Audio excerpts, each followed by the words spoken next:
আসসালামু আলাইকুম ভিউয়ার্স, আজকে যে বিষয়টি সম্পর্কে আপনাদের জানাবো সেটি হচ্ছে লবঙ্গ। লবঙ্গ আমাদের রান্নাঘরের অতি পরিচিত একটি মশলা। লবঙ্গ একটি সুগন্ধি মশলা, এটিকে মশলার রাজাও বলা হয়, কেননা লবঙ্গতে রয়েছে অতি গুরুত্বপূর্ণ একটি যৌগ ইউজিনল। এটা আর পৃথিবীর কোনো মশলাতে পাওয়া যায় না।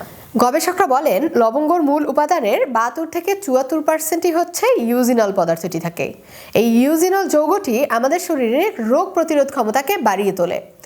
এই জন্য প্রাচীন চিকিৎসা শাস্ত্রের রাজা বাদশাহরাও এই লবঙ্গটি নিয়মিত সেবন করতেন। বর্তমান জামানায় আমরা লবঙ্গকে শুধুমাত্র রান্নার কাজে ব্যবহার করে থাকি, তবে লবঙ্গর আরও অনেক গুণাগুণ রয়েছে যেগুলো সম্পর্কে আমরা আজকে চলুন জেনে নেই। রোগ নিরাময়ে লবঙ্গ শ্রেষ্ঠ। লবঙ্গর মধ্যে রয়েছে ম্যাঙ্গানিজ উপাদান এবং এই ম্যাঙ্গানিজ উপাদানটি আমাদের মস্তিষ্কর কার্যক্রম সুস্থ রাখে।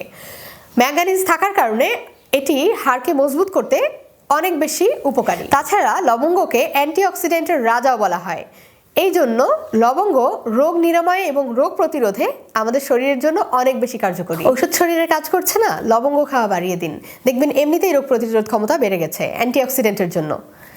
তাছাড়াও লবঙ্গ আমাদের জ্বর ভাব যদি থাকে সেই জ্বরের প্রকোপ কমায়, ঠান্ডা, সর্দি, কাশি, শ্লেষা এগুলো কমাতে সাহায্য করে। এই যে শীতকাল গিয়ে গরমকাল আসতেছে, এই সময়ে আমাদের কিন্তু অনেকেরই সর্দি এবং শ্লেষা সমস্যা হয়।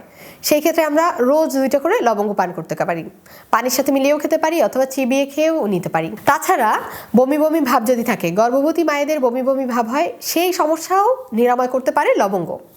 পেট ফাঁপা, আমাদের অনেকেরই অ্যাসিডিটি সমস্যা আছে। আমরা হুট করে একটা ওষুধ না খেয়ে যদি আমরা অ্যাসিডিটি সমস্যার জন্য 2টি লবঙ্গ চিবিয়ে খেয়ে ফেলি, 1 গ্লাস গরম পানিতে, হালকা গরম পানি আর কি, তার সাথে 2টি লবঙ্গ চিবিয়ে যদি আমরা খেয়ে নেই বা 1 চামচ লবঙ্গের গুঁড়ো ব্যবহার করি, সেই ক্ষেত্রেও আমরা খুব ভালো একটা ফল পাবো।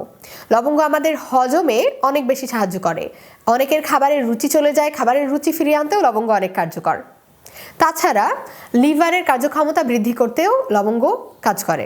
আমাদের অনেকের আর্থ্রাইটিসের সমস্যা থাকে, যেমন হাঁটু বা এরকম ব্যথা থাকে, হাঁটুতে ব্যথা থাকে, কনুইয়ে ব্যথা থাকে, কোমরে ব্যথা থাকে, এগুলো কমিয়ে আনতেও লবঙ্গ অনেক বেশি কার্যকরী। তাছাড়া আজকালকার দিনে ডায়াবেটিক্স রোগ যে পাওয়া যায় না এরকম বাসা খুবই কম আছে। ডায়াবেটিক্স রোগকে নিয়ন্ত্রণে রাখতেও লবঙ্গ অনেক বেশি সহায়ক।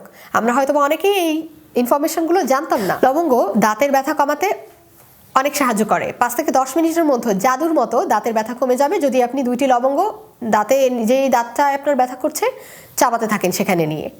লবঙ্গর রসটা অ্যান্টিঅক্সিডেন্ট থাকার কারণে এবং ম্যাঙ্গানিজ থাকার কারণে ওই দাঁতের ব্যথাটা খুব দ্রুত অপসারণ হয়। তাছাড়া অনেকের আমাদের ব্রণের সমস্যা আছে, ব্রণের সমস্যায় লবঙ্গর পেস্ট, লবঙ্গটা বেটে একটু পানিতে ভিজিয়ে আমরা বেটে সেটা যদি লাগিয়ে রাখি, এটাও জাদুর মতো কাজ করবে। তাছাড়া পেট ফাঁপা ভাব কমায়, ক্যান্সার রোগও প্রতিরোধ করতে পারে লবঙ্গ। আমাদের মুখে অনেকের দুর্গন্ধ থাকে, দুর্গন্ধ প্রতিরোধেও লবঙ্গ অনেক বেশি সহায়ক। এটা আপনারা অবশ্যই ট্রাই করে দেখতে পারেন। আমাদের ভিডিওটি যদি আপনাদের ভালো লেগে থাকে আর লবঙ্গ সম্পর্কে আপনাদের যদি কিছু আরও জানার থাকে এবং যদি জানাতে চান, তাহলে সেটা আমাদের কমেন্ট বক্সে জানাবেন। আর আপনাদের একটা লাইক এবং কমেন্ট এবং সাবস্ক্রাইব আমাদের অনেক বেশি উৎসাহ দেয়। লবঙ্গর চারা চাষ পদ্ধতি এবং মাটি প্রস্তুতি এই সব কিছু সম্পর্কে আমাদের আরও একটি ভিডিও আছে। আপনারা যদি সেটি সম্পর্কে জানতে চান তাহলে আমাদের ডেসক্রিপশন বক্সটা চেক করুন। Thanks for watching.